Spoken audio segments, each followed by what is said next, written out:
Thank you so much for the introduction. I'll try and adjust my mic so you can hear me because, full disclosure, I did a PhD Viva this morning actually talking about viruses, and I had to step in. I guess there was kind of last minute change. So for those who came here to hear about British Antarctic Survey, that's not what I'm going to talk about, although there are probably lots of viruses still frozen there, and it's just a matter of time when we'll hear about that. So maybe, who knows, maybe in a few years' time we'll merge those two talks together.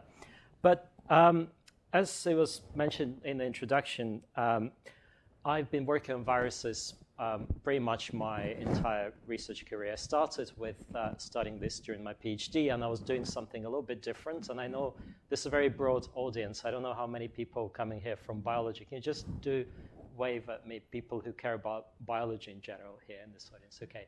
And then there are some chemists, physicists here as well. Okay, so at least all STEM people, that's good. Okay, so viruses, I like showing this slide to undergraduate students because this just gives you historical perspective about how viruses are important in our understanding of biology. And this just shows you how many different Nobel Prizes were given away to people who worked on viruses. And a lot of these people are actually physicists or chemists. They're not even biologists, right? So they're really talented people who chose to work on viruses. And this is because viruses are very simple systems, easy to understand really complex biology. And I always tell my students, I don't think I'm smart enough to work on more complex biological questions like how, let's say, our body develops during development of biology, because those are way too complex systems. And the more complex our systems get, the more complex the questions that we're trying to understand also become. And it's really hard to predict how these biological systems behave. Whereas with viruses, we can really break down all these different questions to simpler questions and try and address them. And so this just shows that a lot of modern molecular biology that we know and biotechnology that we know comes from virus research, okay? And so if you study viruses, your name could be on this list. Now, another thing about viruses is that we know multiple structures. Now we live in the times when we can use AI, machine learning algorithms. We can start predicting how proteins fold. And so all these virus structures, this is quite old slide. There are many more structures now available for viruses. And the majority of viruses, if we're talking about the simplest viruses shown here, these are all essentially protein containers, usually around between 30 nanometers diameter or 50 nanometers or 100 nanometers diameter. They can come in different sizes, but essentially these are nanocontainers made of multiple protein subunits that come together forming this beautiful. They're very aesthetically pleasing because of the symmetry, right? So we're talking about this special type of symmetry, and humans are attracted to symmetry. Because of symmetry, viruses are also great systems for doing structural biology. And in fact, the first structures of proteins were derived from viruses. And the first structural biology experiments were done with viruses because we can make this in large quantities because of their repetitive patterns that will give us stronger signals when we apply biophysical techniques and tools when we're looking at diffraction patterns derived from virus structures, from the symmetry. And so this is all great, and we know a great deal about how these different proteins come together forming the shells. But what we also don't know, and this is, I put this, I think this is Fritz Kahn's, I like this painting, this man as industrial palace. So we have this kind of understanding. We look at the snapshots or static snapshots of viruses, just like back in the day, Fritz Kahn was looking at the human body, trying to kind of depict and understand human body, how human bodies work as a machine, essentially, where you have multiple components and all these cogs, they kind of working together, and this would explain how our bodies will move around. But we know it's much more complex. So just by looking at the static structures, we do not understand exactly how these things work. And so this is what we're trying to understand is what governs self-assembly in biology. So if we try and model virus assembly, and this is kind of old, probably this is about 10 years old now, this simulation of what happens when you have multiple subunits, viral protein subunits shown in blue, and then you have this genetic material in red, this kind of thread, and this is this is the genome, genetic material of simple virus, where you have multiple subunits, and how this RNA, this genetic material essentially flexes and it dictates assembly, governs assembly of virus particles to form newly assembled virus particles. In fact, actually, I wanted to show, sorry, I just completely came unprepared. This is what I brought with me. I like showing this toy, and this is essentially a simulation of what virus assembly looks like. If you have multiple subunits, and I can pass this around as long as you don't break this, we start kind of applying some sort of energy to this multiple subunits. And eventually, because they're all sticky, they will try and attain this kind of lower energy state where we start getting newly fully assembled virus particle. And so essentially, all these subunits, and this is just mechanistically showing you how simple it can be, all the subunits, the forces of interaction forces, attractive forces that will drive assembly of these particles between each identical subunit are identical, and they will eventually lead to the full assembly of virus particles. And this is why virus particles are symmetrical. Now, this is a very simplified system, of course, and this will lead to an empty particle assembly. What we want to have is also some sort of information that will feed into this system, which will dictate how genetic material will be co-packaged inside these particles. So viruses are great systems for studying self-assembly because we know a great deal about biomolecular interactions, about forces that drive assembly in biology or biochemistry or chemistry, in fact. So a lot of forces we know that drive viral assembly, they're well defined when it comes to viruses. And these are quite old papers. I put this paper because I like also, whenever I teach, I'm not sure if I can use this, whenever I teach virus assembly, I always show this older paper. This is the first virus we've ever known historically. This was a plant virus, which was described in just the very, actually no, this was 19th century. This is tobacco mosaic virus, which would cause a great deal of damage to tobacco industry back in the days. And because of that, it was well studied and was well characterized. And this virus looks unlike these viruses, these spherical viruses. It actually forms elongated rods, and you can see them under electron microscope. And so this, in this paper, this really old paper from 1984, this schematic shows how RNA, the nucleic acid, the genetic material of this virus, will control and template assembly of this helical rods. And now, because we know so much about how this virus is assembled, because we understand the mechanism of assembly of these viruses, we can then exploit this system for making, say, what we call nanovires. So we can actually decorate these particles, these proteinaceous subunits with different metals, and then force them to form this nanovirus that could be used in electronics, for example. Now, another example is this, my favorite virus, because I did my PhD studying this virus. This is called bacteriophage MS2. Again, most of you wouldn't have heard of this virus unless you do molecular biology. If you do molecular biology, or if you're interested in any kind of biotechnological applications of this virus, it's widely used for multiple applications. So in this case, you can, by knowing the mechanism of self-assembly of the spherical MS2 phage, you can chemically modify different components of this virus, either the shell on the surface, or you can modify RNA cargo inside these particles, and you can make these particles decorated with different either quantum dots or small interfering RNA. So you can use this for therapeutic deliveries of various cargoes into cells, including various therapeutic agents like doxorubicin. So you can use it as anti-cancer therapy, for example. Now, it's just a quick overview of how viruses work, how they assemble. But I chose to work on a slightly different problem during my fellowship. As it was mentioned, that I chose to move to Munich for my first leg of journey, my scientific journey after my PhD. And I chose to pick specific class of viruses because now, unlike these simple viruses where you have one RNA molecule, and this also applies to, say, other more complex viruses like SARS coronavirus, which all of you have been familiar with. Now, there is a class of viruses which would have infected everyone in this auditorium. And this class of viruses is called segmented double-stranded RNA viruses. Now, the virus that you've all encountered in your lifetime is this. It's called rotavirus. Rota means wheel because under electron microscope, they have this wheel-like appearance, although you could probably say that about most viruses because of their icosahedral symmetry. But there are also viruses that infect plants. So these are important plant viruses infecting rice, for example, and rice dwarf virus. And these are rotaviruses that infect us and cows here around Cambridge, and most farmed animals would have to be vaccinated against rotaviruses, as well as these are, occasionally they will pop up on the news. You might have seen that recently. There was an outbreak in Belgium, for example.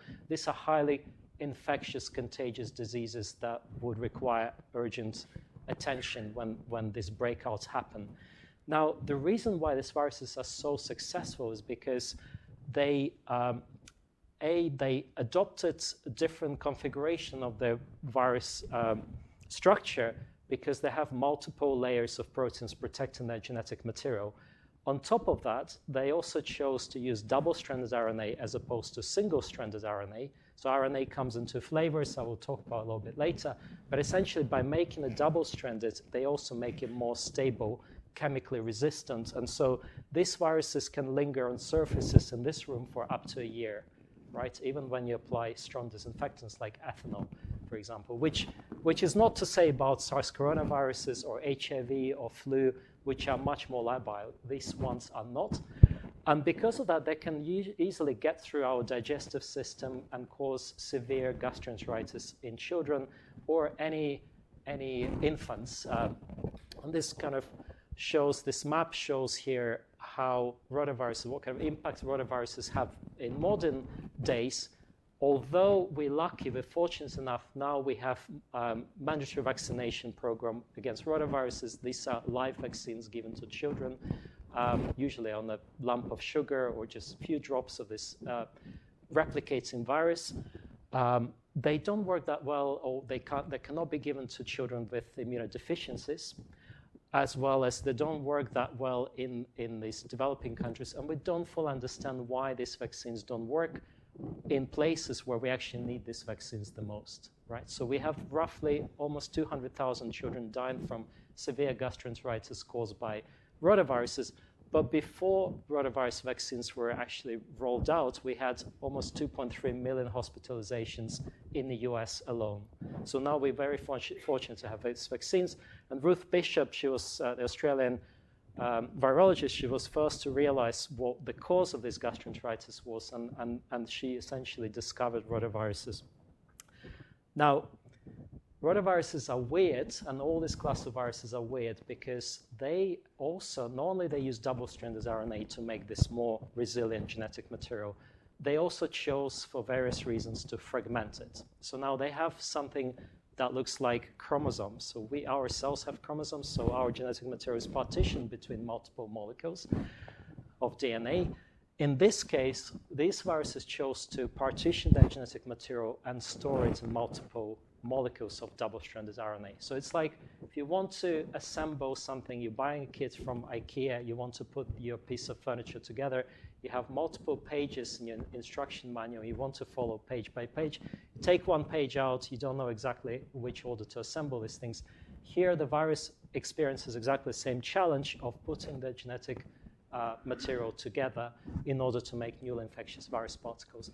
And rotaviruses are not the only viruses that do that. Influenza A virus, flu, which again, everyone here will have encountered, those viruses also have 8 segments, so they have segmented genomes.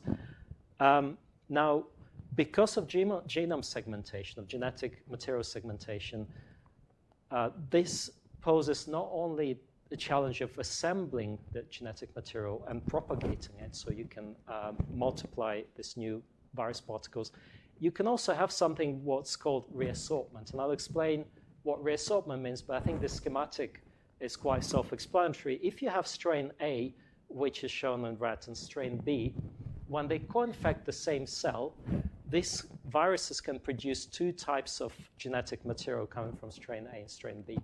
Because of this segmented nature of a genome, these viruses can have something which is akin to sexual process.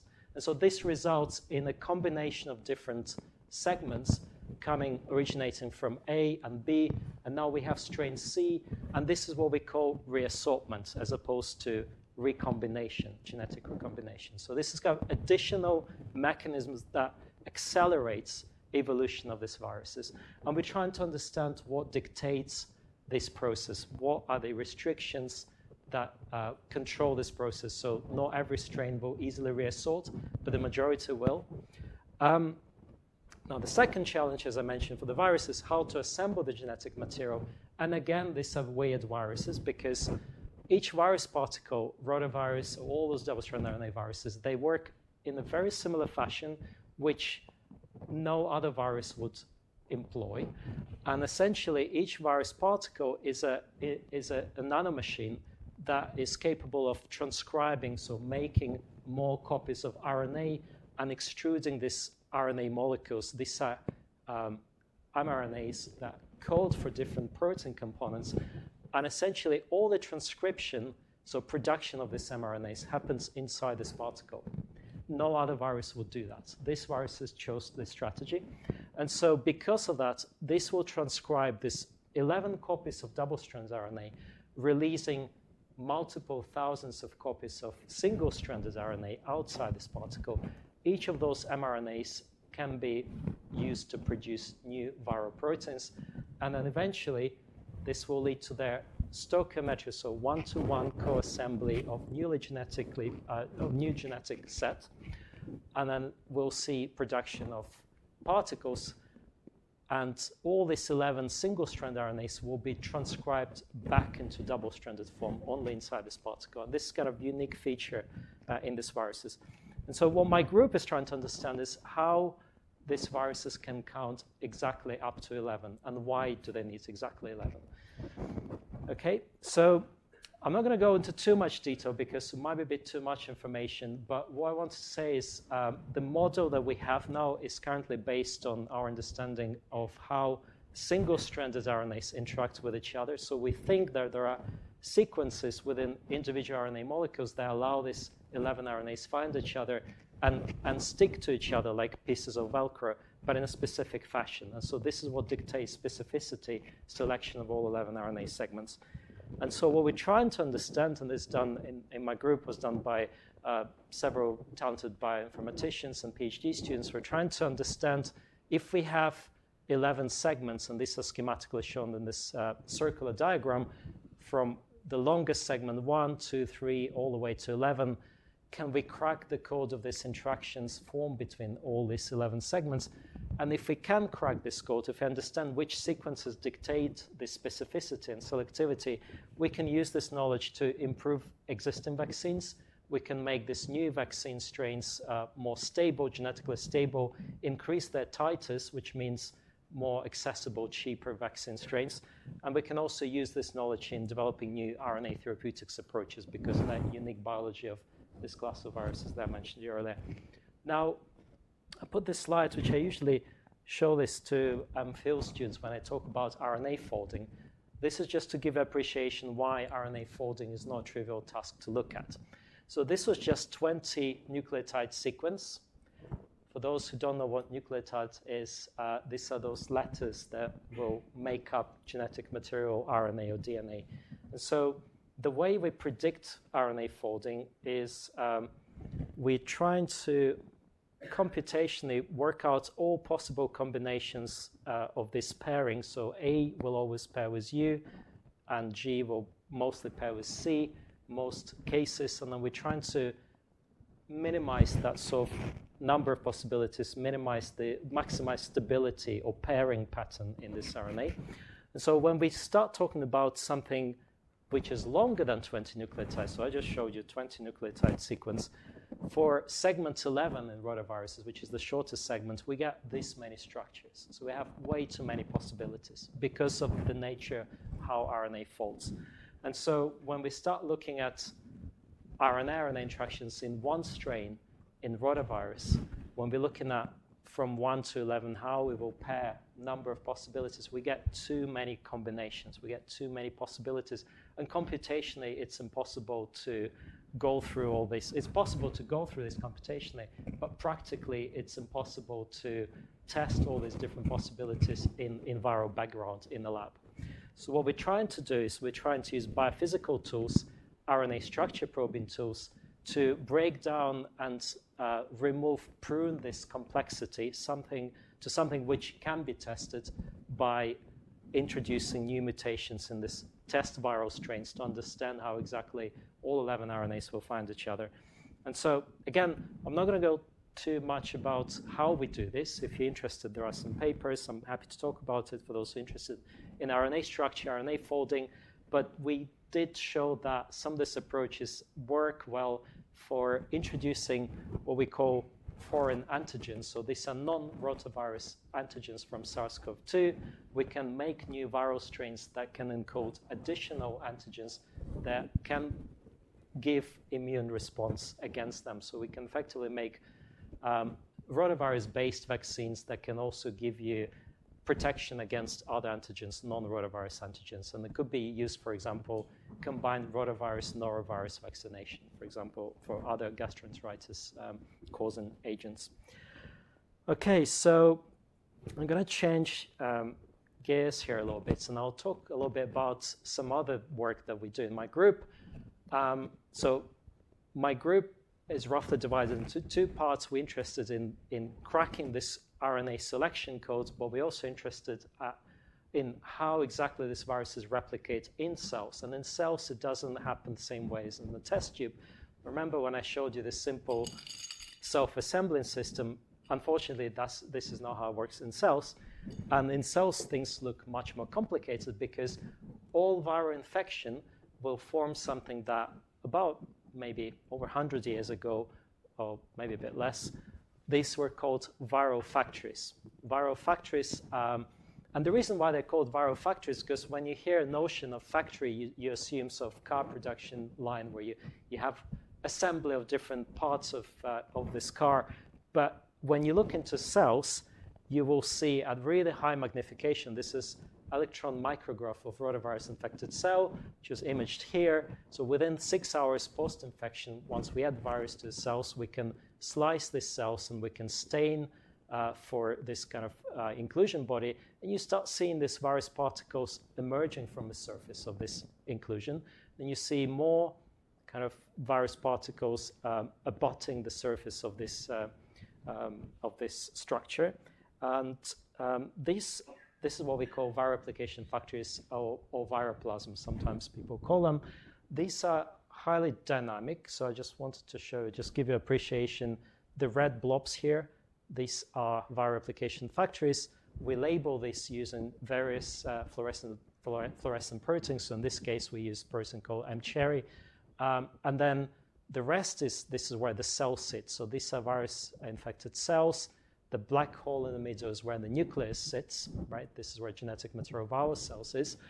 And then you see the green stuff. These are all membranes within the cell. So we can label membranes. And we can see how viral replication factories will form in cells and how they interact with this network of membranes and what it does to the virus-infected cell. We can also try and zoom on one of these viral replication factories and literally use light to burn a hole in them and see how that hole will the intensity, fluorescent intensity will recover over time. And this is because they're so dynamic that they're not static structures. If you break your bone, it will take some time to regrow. But if you burn a hole in here, it will recover within literally a few seconds. So this tells you that there's active diffusion process. So molecules will come and replace and then mix with this entity. So it behaves almost like liquids, right? So I go to the next slides. This again proves the point that these structures are not just static structures, because in this case, we can infect cells with rotaviruses, and within a few hours, you start seeing these small granules appearing in cells. And when we add these compounds, and these are called aliphatic diols, so this number of molecules, this is 1,6-hexanediol, which is essentially a compound that will interfere with this weak multivalent interactions that hold these molecules together, forming these viral replication factories. So similar weak multivalent interactions that hold virus capsids together, but because of number of points, connecting points together, they will provide that selectivity and specificity and hold them all in place. So in this case, when we add this compound, it's almost like a shaking. If you remember those lava lamps that kind of went out of fashion and went back into fashion, when we add this compound, these structures will disappear almost immediately. And when we remove this compound from cell culture medium, then you start seeing re-emergence of these granules.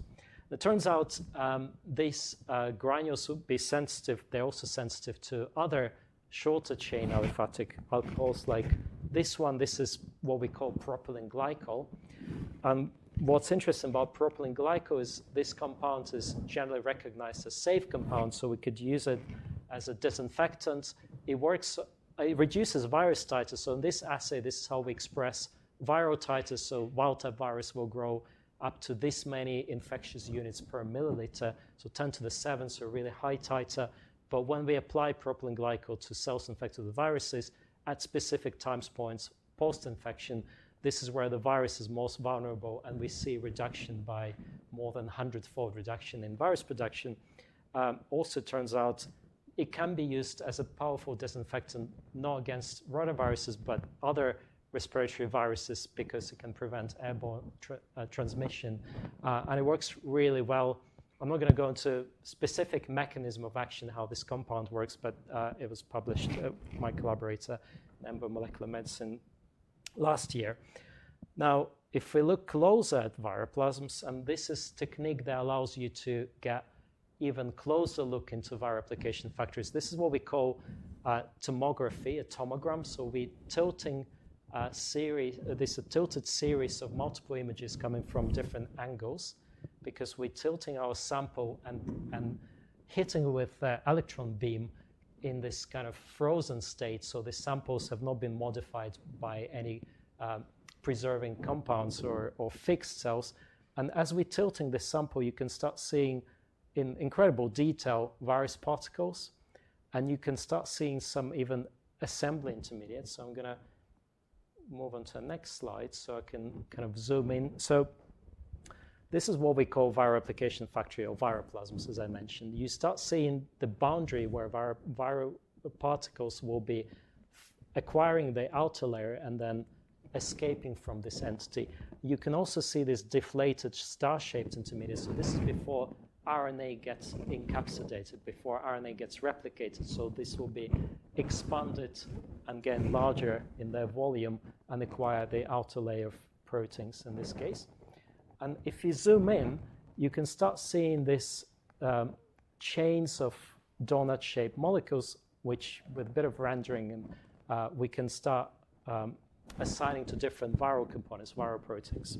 So this is work done in collaboration with Diamond and Oxford. And so what we know about the structures is that those donut-shaped structures here are, in fact, this RNA binding protein called NSP2.